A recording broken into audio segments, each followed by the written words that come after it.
Subscribe करिए हमारे channel target UP TET CTET को और बेल आइकन को दबाइए। हेलो फ्रेंड्स, मैं रेनू स्वागत करती हूँ आप सभी भावी अध्यापक एवं अध्यापिकाओं का आपके अपने channel target UP TET CTET में। दोस्तों, आज की इस वीडियो में हम पढ़ने वाले हैं वृद्धि स्वर संधि के विषय में, इसके अलावा यण संधि के विषय में और अयादि स्वर संधि के विषय में। हम लोग स्वर संधियां पढ़ रहे थे। इसके अंतर्गत हम लोगों ने पिछली वीडियो में, जो आपकी पिछली क्लास थी, उसमें दीर्घ स्वर संधि और गुण स्वर संधि के विषय में पढ़ा था और बहुत ही अच्छे से आप सभी प्रशिक्षुओं को वो क्लास समझ में आई थी। जिन भी प्रशिक्षुओं ने अभी तक वो क्लास नहीं देखी है वो लोग भी देख लें, और जो लोग अभी इस क्लास से ज्वाइन कर रहे हैं संस्कृत विषय को, उनको भी ये क्लास समझ में आने वाली है। लेकिन पिछली क्लासेस भी बहुत ही महत्वपूर्ण है। दोस्तों, आप लोगों के एग्जाम में जो स्वर संधि है, स्वर संधि से 90% क्वेश्चन आते हैं। 90% से ऊपर भी अगर मैं कहूँ तो गलत नहीं होगा, 95% भी आप ले सकते हो। केवल 5% क्वेश्चंस आप लोगों के व्यंजन संधि और विसर्ग संधि से पूछे जाते हैं। तो मैक्सिमम चांसेस आप लोगों के होते हैं कि स्वर संधि से ही क्वेश्चन एग्जाम में आते हैं। तो स्वर संधि आप लोगों को अच्छे से आना बहुत जरूरी है, इसीलिए मैं बहुत डिटेल में और बहुत ही आसान भाषा में आप लोगों को एक एक एग्जाम्पल के माध्यम से आपको सभी संधियों को समझा रही हूँ। और आज यहाँ पर हम वृद्धि स्वर संधि, यण संधि और अयादि स्वर संधि के विषय में पढ़ेंगे। सबसे पहले हम वृद्धि स्वर संधि के विषय में पढ़ेंगे। वृद्धि स्वर संधि का जो फॉर्मूला होता है, यानी कि जो सूत्र होता है, वो होता है वृद्धि रेचि। जैसे कि इसका फॉर्मूला है वृद्धि रेचि, इसमें होता भी यही है, वृद्धि हो जाती है। जैसे कि यदि यहाँ पर जो आप रूल देख रहे हो, रूल इसका क्या है, यदि अ या आ के बाद ए या ऐ आए तो दोनों को मिला करके ऐ हो जाता है, तथा ओ और औ के बाद ओ और औ का औ हो जाता है। यहाँ पर हमें ये बताया गया है, यदि अ या आ के बाद हमें ए या ऐ मिलता है तो दोनों का ऐ हो जाता है। यानी कि अगर हम यहाँ पर देखें, अ के बाद अगर ए आएगा तो भी ऐ होगा, और अ के बाद अगर ऐ आएगा तो ऐ होगा। यानी कि हर सिचुएशन में हमें क्या मिल रहा है, अ या आ के बाद अगर ए या ऐ आ रहा है तो हमें ऐ मिल रहा है। आप सब जगह देखिए हमें क्या मिल रहा है, ऐ मिल रहा है। तो वृद्धि हो जा रही है। यहाँ अ के बाद ए आएगा तो ऐ हो जाएगा। अब आप एग्जाम्पल के थ्रू इसको समझिए। एग्जाम्पल के थ्रू कैसे हम समझेंगे, यहाँ पर आप देखिए। सबसे पहला एग्जाम्पल जो है यहाँ पर, मम धन एव ममैव। यानी कि यहाँ पर आप देखिए, मम में यहाँ से अ मिला, मम में क्योंकि हर एक व्यंजन में स्वर छिपा हुआ होता है, तो जो भी आपको चाहे क दिखे चाहे ख दिखे, इसके अंदर आपको अ छिपा हुआ मिलेगा। ग मिले, इसके अंतर्गत आपको अ छिपा हुआ मिलेगा। तो यहाँ मम में अ मिला, म से हमें अ मिला, और यहाँ पर ए है, तो ये अ के साथ ए मिलकर के हमें क्या मिल गया, ऐ मिल गया। तो इसीलिए देखिए, मम धन एव ममैव। आप देखिए यहाँ पर सब में आपको ऐ की मात्रा दिखाई देगी।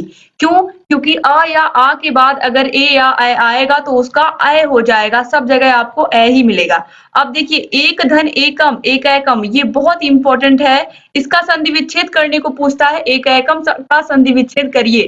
तो एक धन एकम, यहाँ पर आप देखिए, एक में क में आ मिलेगा और यहाँ पर ए मिलेगा। तो आ और ए मिलकर के क्या हो गया, ऐ हो गया, एक एकम। अब देखिए यहाँ पर कृष्ण धन एकता, यहाँ से आ मिला, ड़ का अ मिला और ए मिला यहाँ से, तो अ और ए मिलकर के ऐ हो गया, तो कृष्णैकता हो गया, ऐ की मात्रा आ गई। फिर देखिए, अ और ऐ, तव धन ऐश्वर्यम। तो यहाँ पर वा में आ छिपा हुआ है और यहाँ पर ऐ, तो आ के बाद अगर ऐ आएगा तो भी उसका क्या होगा, ऐ ही होगा। तो तवैश्वर्यम हो गया। इसके बाद देखिए, आ के बाद अगर ए आएगा तो क्या होगा, तो भी ऐ ही होगा। तो तथा धन एव तथैव, यहाँ से आ के बाद भी अगर ए आएगा तो क्या हो जाएगा, उसका ऐ हो जाएगा, तो तथैव हो गया। अब देखिए नेक्स्ट एग्जांपल, आ के बाद अगर ए आता है तो भी क्या हो जाएगा, ऐ हो जाएगा। तो सदा धन एक्यम सदैक्यम, यहाँ से आ और ऐ मिलकर के क्या हो गया, ऐ हो गया। फिर यहाँ पर देखिए, आ और ऐ मिलकर के क्या हो जाएगा, ऐ हो जाएगा। महाधन ऐश्वर्यम, यहाँ आ मिला और यहाँ ऐ मिला, आ और ऐ मिलकर के महेश्वर्यम, महाधन ऐश्वर्यम महेश्वर्यम। तो आपको एक चीज समझ में, वृद्धि स्वर संधि का जो फॉर्मूला है वृद्धि रेचि, यानी कि अगर अ या आ के बाद चाहे ए आए या ऐ आए, एक बार फिर से, अ या आ के बाद चाहे ए आए या ऐ आए, उस पे हमें मिलेगा क्या? ऐ मिलेगा, ऐ मिलेगा। हमें क्या मिलेगा? ऐ मिलेगा, चाहे ए आए या ऐ आए। अ या आ के बाद ए या ऐ आए, हमें मिलेगा क्या? ऐ मिलेगा। तो अब हम यहाँ पर देखिए, एक बार फिर से हम देखेंगे इसको। देखिए दोस्तों, यहाँ पर ध्यान से, हम जब भी आ या आ के बाद चाहे ए आए या ऐ आए या फिर ऐ आए, हमें मिलना क्या है? हर सिचुएशन में ऐ मिलेगा, हर सिचुएशन में ऐ मिलेगा। यही आपको ध्यान रखना है, हर सिचुएशन में हमें ऐ मिल रहा है, यानी कि वृद्धि हो जा रही है। अब देखिए, मम धन एव ममैव, ऐ की मात्रा। एक धन एकम, एक एकम, ऐ की मात्रा। कृष्ण धन एकता, कृष्णैकता, ऐ की मात्रा। जबकि तीनों में क्या है? ए है, ए है, ए है, ए है तीनों में, लेकिन ये हो क्या गया? ऐ हो गया। तीनों में क्या हो गया? ऐ हो गया। और जहां पर ऐ था वहां पर क्या रहेगा? ऐ ही रहेगा, वहां पर कोई चेंजिंग नहीं होगी। तो देखिए यहाँ पर तव धन ऐश्वर्यम, तव ऐश्वर्यम हो गया, ऐ की ही मात्रा रह गई। सदा धन ऐक्यम, सदैक्यम हो गया। महाधन ऐश्वर्यम, महेश्वर्यम हो गया। यानी कि जहां पर ए था वहां पर तो ऐ हुआ, और जहां पर ऐ था वहां ऐ ही रह गया। यानी कि हर सिचुएशन में हमें क्या मिला? ऐ मिल गया। यहाँ पर आप देख सकते हैं। तो उम्मीद करती हूँ ये आपको समझ में आया होगा। अब दूसरा उपनियम जो है वो है, आ या आ के बाद, चाहे छोटा हो चाहे बड़ा हो, इसके बाद अगर ओ आए या औ आए, चाहे ओ आए या औ आए, तो दोनों के स्थान पर औ हो जाएगा। यानी कि आपको समझ में आ रहा होगा, आ या आ के बाद चाहे ओ मिले हमें, चाहे औ मिले, हमें रखना किसको है? हमें मिलेगा औ ही, यानी कि वृद्धि हो जाएगी। आ या आ के बाद चाहे हमें ओ मिले या औ मिले, हमारा हो क्या जाएगा? औ हो जाएगा। एग्जाम्पल से हम समझेंगे। औ के बाद यहाँ पर देखिए, जल धन ओधा, जलौधा। कैसे? यहाँ पर अ था और यहाँ पर ओ था। अ और ओ मिलकर के क्या हो जाएगा? आपको भी मैंने बताया, ओ या औ कुछ भी आए, लेकिन होगा क्या? औ ही होगा। तो क्या हो जाएगा? औ हो जाएगा। इसीलिए यहाँ पर आप देखिए क्या हो गया? जलौधा, औ की मात्रा आ गई। फिर यहाँ पर देखिए, आ के बाद अगर औ आया है तो औ तो होगा ही। तो वन धन औषधम, वन औषधम, फिर औ की मात्रा आ गई। आ के बाद अगर औ आता है तो भी क्या हो जाएगा? महाधन औषधम। यहाँ पर आ है, यहाँ पर औ है, तो आ के बाद अगर औ आता है तो भी हमें क्या मिलेगा? औ ही मिलेगा। हर सिचुएशन में हमें क्या मिलेगा? औ मिलेगा। तो महौषधम। इसके बाद अ के बाद अगर औ आता है तो भी क्या मिलेगा हमें? औ मिलेगा। परम धन औषधि, क्या हो जाएगा? परमौषधि। परम धन औषधि, परमौषधि। अब इसके बाद दोस्तों यहाँ पर जिस तरीके से आपने यहाँ पर देखा है कि आ या आ के बाद चाहे ए आए या ऐ आए, हमें ऐ ही मिलेगा। इसी प्रकार यहाँ पर हमने क्या देखा? आ या आ के बाद चाहे ओ आए चाहे औ आए, हमें मिलेगा क्या? औ ही। तो ए, ऐ, ओ और औ, यहाँ पर हमें क्या समझने को मिला है? यहाँ पर हमें समझने को मिला है, आ या आ के बाद चाहे ए आए या ऐ आए, हमें मिलेगा क्या? ऐ ही मिलेगा। यानी कि जो वृद्धि है वो क्या हो रही है? वो बड़ी मात्रा को हम एक्सेप्ट कर रहे हैं, यानी कि बड़ी मात्रा को हम ले रहे हैं। ए या ऐ में से हम किसे चूज कर रहे हैं? ऐ को चूज कर रहे हैं। ऐ क्या है? बड़ा है। इसी प्रकार ओ या औ में से कौन बड़ा है? औ बड़ा है, तो हम चूज किसको कर रहे हैं? औ को चूज कर रहे हैं। तो अ या आ के बाद अगर ए या ऐ आता है तो हम क्या लिखेंगे? ऐ को ही लेंगे। ओ या औ आता है, अगर अ या आ के बाद तो हम क्या लेंगे? औ को ही लेंगे। तो इस तरीके से क्या हो जाएगा? हम वृद्धि वाली मात्रा को एक्सेप्ट कर रहे हैं। इसीलिए यहाँ पर आप देखिए, ये हो गया वृद्धि स्वर संधि। क्या हो गया? वृद्धि स्वर संधि। तो आपको इसका फॉर्मूला वृद्धि रेचि याद रखना है। तो दोस्तों, उम्मीद करती हूँ कि आपको ये फॉर्मूला समझ में आ गया होगा। जो मैंने आपको समझाने की कोशिश की है, जितनी बातें आपको वो भी समझ में आ गई होंगी वृद्धि स्वर संधि में। अब हम पढ़ेंगे यण स्वर संधि। यण स्वर संधि का फॉर्मूला होता है इको यणचि। अब दोस्तों देखिए, इको यणचि।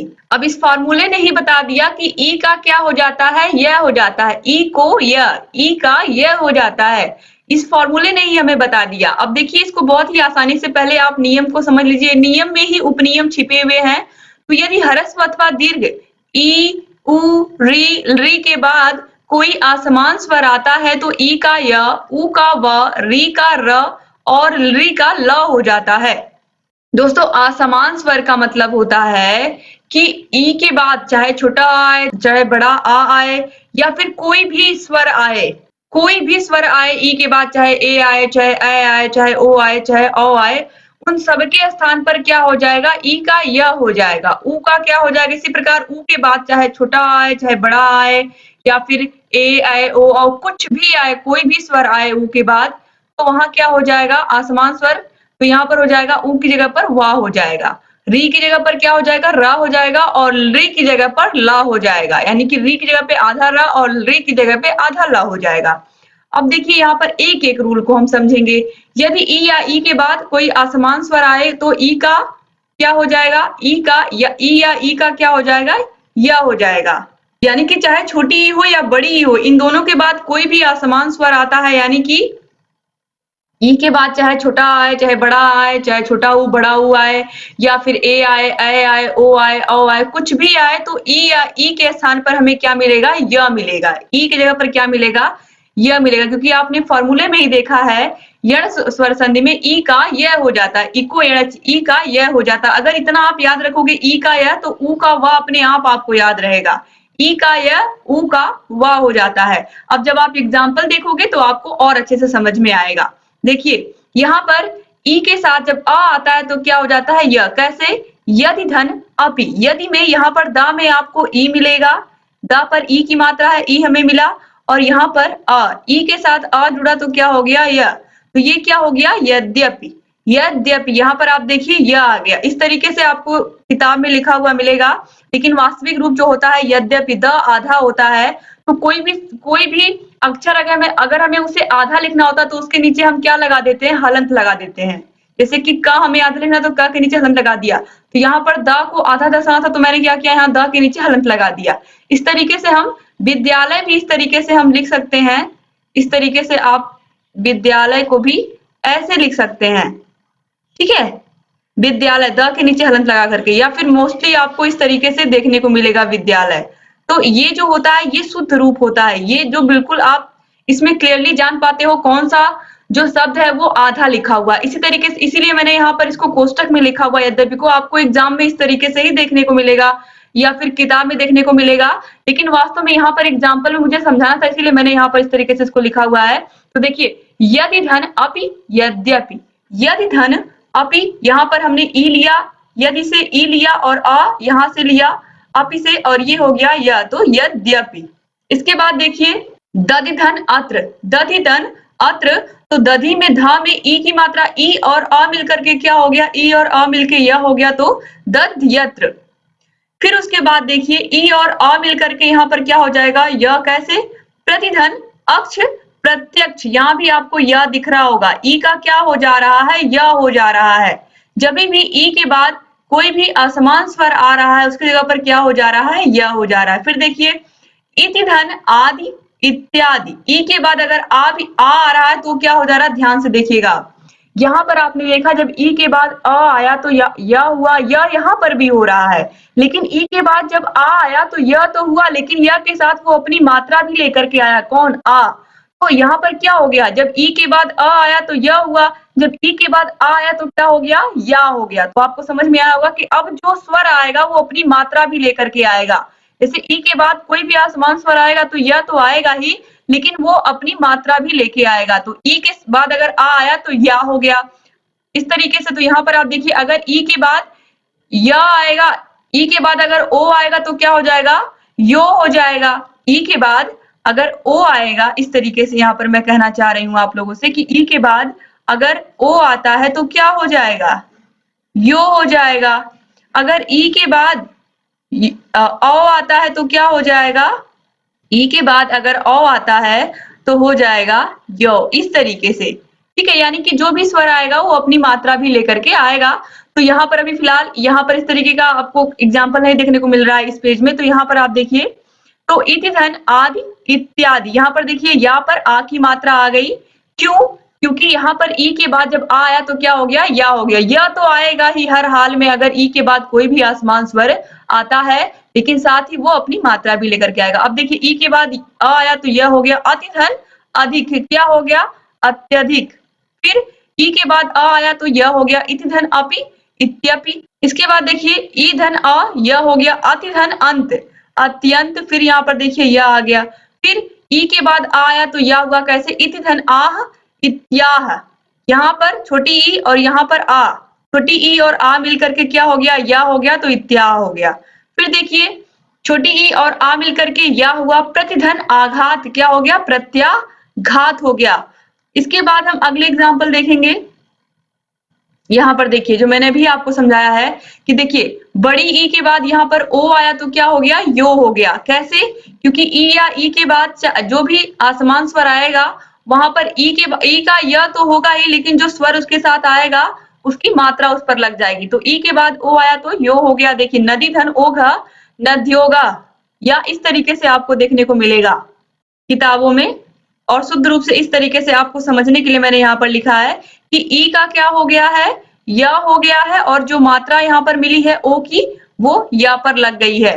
इसके बाद ई के बाद जब ऊ आएगा तो क्या हो जाएगा, या पर ऊ की मात्रा हमें मिल जाएगी। हर सिचुएशन में हमें ई का या तो देखने को मिलेगा ही मिलेगा, और जो स्वर आएगा वो अपनी मात्रा भी लेकर के आ जाएगा। तो देखिए ई के साथ ऊ मिला तो यू हो गया, तो अभिधन उदय अभ्युदय, या पर ऊ की मात्रा आ गई। फिर ई के बाद ऊ आया तो यू हुआ कैसे, इति धन उवाच, इति धन उवाच। यहाँ पर ई मिला हमें और यहाँ पर ऊ मिला, तो ये मिलकर के य और य के नीचे छोटा ऊ की मात्रा, तो ये हो गया इत्युवाचा। इसके बाद देखिए ई के बाद फिर ऊ आया तो क्या हो जाएगा, यू हो जाएगा। सुधी धन उपास्य, क्या हो जाएगा, सुध्युपास्य।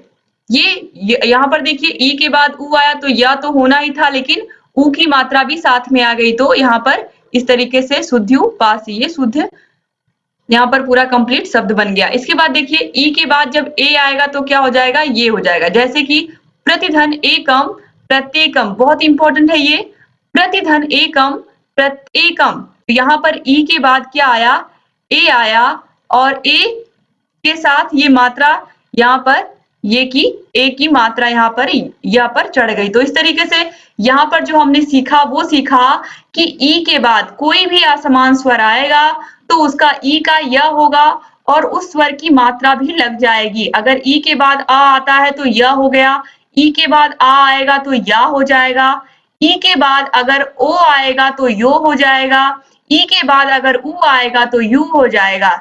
यानी कि यहाँ पर आपने देखा कि ई का य हो रहा है हर जगह। आप देखिए ई का य आपको हर जगह मिलेगा, हर जगह आपको क्या मिल रहा है, य मिल रहा है। ई का य, इको यणचि, यही फार्मूला आपको याद रखना है, ई का य हो जाता है।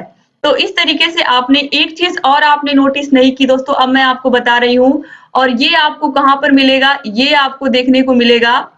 मैंने ऑलरेडी एक वीडियो बनाया है जिसमें आप सिर्फ और सिर्फ शब्दों को देख करके पहचान सकते हो इस शब्द में कौन सी संधि है। संधि विच्छेद करने के लिए तो आपको ये पूरा वीडियो देखना ही पड़ेगा, जितना मैंने आपको पढ़ाया और जो मैं पढ़ा रही हूँ। और आपको सिर्फ और सिर्फ देख करके अगर समझना है कि इसमें कौन सी संधि है, तो उसके लिए आपको मैंने एक धमाकेदार ट्रिक बनाई है, उसको आप लोग जरूर देखिएगा। संस्कृत और हिंदी दोनों विषयों में आपके बहुत काम आने वाला है ये ट्रिक। तो संस्कृत विषय में आपका जो ये संधि टॉपिक है उसको मैंने ट्रिक के माध्यम से 9 मिनट की वीडियो है, उसको आप जरूर देखिएगा। सिर्फ और सिर्फ आप देख करके ही पहचान जाएंगे कि किस शब्द में कौन सी संधि है। दोस्तों ये वीडियो मैं पहले भी आपको बता सकती थी कि आप देख लीजिए, लेकिन जब तक आप संधि टॉपिक को पूरा नहीं समझेंगे, संधि विच्छेद आप करना नहीं सीखेंगे, तब तक आप वो नहीं कर पाएंगे, तब तक आप वो नहीं समझ पाएंगे। इसीलिए मैंने आपसे अभी ये बातें नहीं बताई थी कि आप पहले उस वीडियो को देखिए, अभी आप पहले इस वीडियो को समझिए। तो यहाँ पर आप देखिए, आप जितने भी वर्ड यहाँ पर देखेंगे इस यण संधि में, आपको सभी में आपको आधे आधे व्यंजन मिलेंगे। यानी कि यहाँ पर देखिए आधा द मिल रहा है, आधा ध मिल रहा है, आधा त मिल रहा है, आधा त मिल रहा है, आधा त मिल रहा है, सब जगह यहाँ पर आधा त मिल रहा है। फिर यहाँ पर देखिए आधा द मिल रहा है, आधा भ मिल रहा है, आधा त मिल रहा है, और आधा ध मिल रहा है, फिर आधा त मिल रहा है। तो जो ये यण संधि होता है, इसमें मैक्सिमम जो शब्द होते हैं वे होते हैं आधे, यानी कि बीच में जो शब्द आपको मिलते हैं वो आधे होते हैं। तो इस तरीके से आप पहचान सकते हैं कि इसमें यण संधि है। अब इसके बाद हम देखेंगे जो दूसरा उपनियम है वो है उ या उ के बाद असमान स्वर आए तो उ या उ का व हो जाता है। दोस्तों अभी मैंने आपको बताया है ई का य हो जाता है, उ का व हो जाता है, बस वही चीज हमें यहाँ पर सीखनी है। तो देखिए यहाँ पर मधुधन अरि में, मधु में यहाँ पर उ है और आ यहाँ पर उ के साथ जब आ मिल रहा है तो क्या हो जा रहा है, वाह हो जा रहा है। तो मधुधन अरी मध्वरी, यहाँ पर देखिए वाह हो गया। फिर देखिए सुधन आगतम, यहाँ पर ऊ है सु में और आगतम में आ है और दोनों मिलकर के क्या हो गया, वाह हो गया। तो स्वागतम बहुत इंपॉर्टेंट है, सुधन आगतम स्वागतम। फिर उसके बाद देखिए यहाँ पर बड़ा ऊ के बाद अगर आ आता है तो क्या हो जाएगा, वाह हो जाएगा, यानी कि ऊ का वाह हो जाएगा हर सिचुएशन में। तो वधूधन आगमनम क्या हो जाएगा, वधवागमनम। यहाँ पर देखिए वाह हो गया। तो इस तरीके से ऊ या ऊ के बाद कोई भी असमान स्वर आता है, असमान स्वर का मतलब ऊ के बाद चाहे अ आए, चाहे आ आए, चाहे ए आए, चाहे ऐ आए, कोई भी असमान स्वर आए तो उसके स्थान पर क्या हो जाएगा, वाह हो जाएगा। इसके बाद देखिए फिर उपनियम है, री के बाद अगर कोई असमान स्वर आता है तो उसके जगह पर क्या हो जाएगा, आधार रा। जैसे कि पितृधन इच्छा, पितृक्षा। इसके बाद देखिए री के बाद अगर आ आएगा तो रा, जैसे कि पितृधन आज्ञा, पित्राज्ञा। इसके बाद अगला उपनियम है, अगर री के बाद असमान स्वर आएगा तो उसका ला हो जाएगा, आधा ला। जैसे कि लृ धन आकृति, लृ के बाद आ आया, यहाँ पर देखिए लृ के बाद आ आएगा तो उसका ला हो जाएगा, जैसे कि लाकृति। इसके बाद अब हम देखेंगे अयादि स्वर संधि। ये भी बहुत ही महत्वपूर्ण है। इसका जो फॉर्मूला है वो है एचो अय वयावह, एचो अय वयावह, ये इसका फॉर्मूला है। और देखिए यहाँ पर यदि ए ऐ ओ और औ के बाद कोई भी असमान स्वर या कोई भी स्वर आता है तो ए का अय, ऐ का आय और अव और ओ का अव और औ का आव हो जाता है। तो सबसे पहले हम ए और ऐ का देखेंगे। तो देखिए यदि ए के बाद कोई भी स्वर आए तो ए का आय हो जाता है, ए का आय हो जाता है। जैसे कि यहाँ पर आप देखिए, यहाँ ने धन अनम नयनम कैसे हुआ, ने यानी कि यहाँ पर ए था और यहाँ पर आ था, ए और अ मिलकर के क्या हो गया, आय हो गया। तो यहाँ पर अभी आपने देखा है ए के बाद कोई असमान स्वर आएगा तो ए का आय हो जाएगा, तो नयनम आय हो गया, नय नम। अब देखिए ए के बाद अगर आ आएगा तो भी क्या होगा, आय होगा। जैसे कि से धन अनम शयनम क्या हो जाएगा, शयनम, शयनम। याद रखिएगा यदि ए के बाद कोई भी असमान स्वर आए तो ए की जगह पर आय हो जाएगा, ए की जगह पर आय हो जाएगा, या यहाँ पर आपको दिख रहा होगा। और जो आ है वो ना में छिपा हुआ है, तो इस तरीके से आय, यहाँ पर भी आय आप देख सकते हैं। जो आ है वो शा में छिपा हुआ है और यहाँ पर जो आ है वो न में छिपा हुआ है, तो आय आपको दिख रहा होगा, नयनम शयनम। अब इसके बाद देखिए चेधन अनम, तो चयनम, यहाँ पर भी आपको आय दिख रहा होगा, च में आ छिपा हुआ है और यहाँ पर यह आपको साफ साफ दिख रहा है। तो इस तरीके से यहाँ पर क्या हुआ, ए के बाद जब असमान स्वर आया तो उसके स्थान पर क्या हो गया, आय हो गया, क्या हो गया, आय हो गया। अब हम ऐ का देखेंगे। यदि ऐ के बाद कोई स्वर आए, यदि ऐ के बाद कोई स्वर आए तो ऐ का आय हो जाएगा, क्या हो जाएगा, आय हो जाएगा। अभी आपने देखा ए के बाद कोई असमान स्वर आया था तो ए का आय हुआ था, और जब ऐ के बाद कोई असमान स्वर आ रहा तो ऐ का आय हो जा रहा है, आ की मात्रा बढ़ जा रही है। ये भी बहुत ही इंपॉर्टेंट है। नायक, अब देखिए नय धन अका, ऐ के बाद असमान स्वर आ आया तो क्या हो गया, आय हो गया। अभी आपने देखा है कि ए के बाद कोई भी अस्वर आएगा तो ए का क्या हो जाएगा, आय हो जाएगा। तो यहाँ पर देखिए नय धन अकह नायक, तो ना में आ छिपा हुआ है, आ की मात्रा, और यहाँ पर यह लिखा हुआ है, तो यहाँ पर आय आपको दिख रहा होगा, नायक। फिर देखिए गय धन अका, यहाँ पर अय की मात्रा और यहाँ पर आ मिला हमें तो क्या मिल गया, आय हो गया। तो ये क्या हो गया, गायक, गा में आ छिपा हुआ है और यह आपको दिख रहा होगा, तो ये क्या हो गया, गायक। इसके बाद गय धन अंति गायंती, तो यहाँ पर भी आपको आय दिख रहा होगा, यहाँ पर आपको आय दिख रहा था, यहाँ पर आपको आय दिख रहा है।